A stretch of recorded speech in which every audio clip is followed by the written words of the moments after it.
n'amakuru akomeje kuvuga nze Rwanda nuko Kapiteni Ibrahim Traoré Perezida wa Burkina Faso yaba ari kugirwa amashanja nyuma y'amagambo y'umushinari wa Amerika.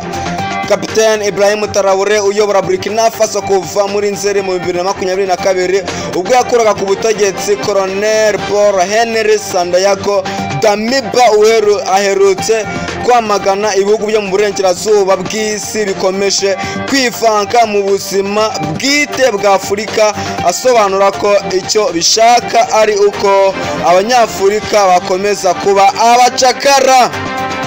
Uyu musirikare w'imyaka 37 y'amavuko yagize ati bishaka gukomeza kutubona turi abacakara, ariko iki nicyo gihe tubereka ko twibohoye. Kapiteni Ibrahim Traoré yasubizaga umuyobozi w'ingabo za Leta Zunze Ubumwe za Amerika zishinzwe Afurika General Michel Landrel wamwibasiye imbere y'abagize komisiyo y'inteko ishinga amategeko ya Amerika ishinzwe igisirikare tariki ya 3 Mata 2025 ubwo abadepite bavugaga ko umutungo kamere ukomeje gukoreshwa nabi n'abayobozi bo ku mugabane wa Afurika. General Landrel yagize ati ndabibona kandi sinabura kubyamagana. Burkina Faso zahabu zifashishwa mu kurenda ubutegetsi bwa gisirikare. Hari ingero nyinshi. Amagambo ya General Landrel yarakaje benshi muri Afurika biganjemo abaharanira ubumwe bw'abanyafurika barimo abanyamuryango b'ishyaka EFF riharanira kwishyira ukizana muri Afurika y'Epfo bayoborwa na Julius Malema.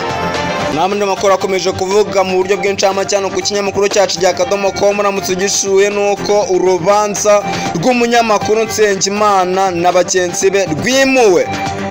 Perezida Trump yatangaje ko u Rwanda na RDC bigiye kubona amahoro.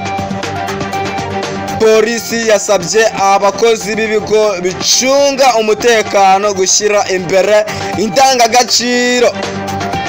Bwa mbere Korea ya Ruguru yemeye uruhare rwayo mu ntambara na Ukraine. Minisitiri Edouard Ndongire yashimye umujyi wo mu Bubiligi wanze kwivanga ku kwibuka ku nshuro 31 n'ibibazo bya politiki. Kapiteni Ibrahim Traoré wa Burkina Faso yaba ari kugerwa amajanja nyuma y'amagambo y'umujenerali wa Amerika.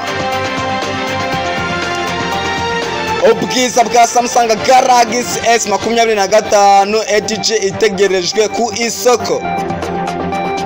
Umusoro w'ibihumbi 50 by'amafaranga y'u Rwanda kugera ku bihumbi 150 by'amafaranga y'u Rwanda niba utunze imodoka ibi birakureba. Nyarukira ku kinyamakuru cyacu cya Akadomo.com urebe iby'uwo musoro.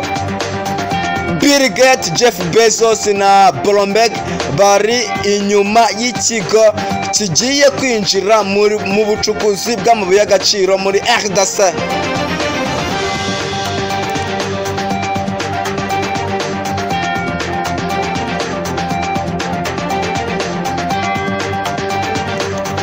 Ibaruwa yandikiwe mu bwato bwa Titanic yaguzwe miliyoni 536 by'amafaranga y'u Rwanda.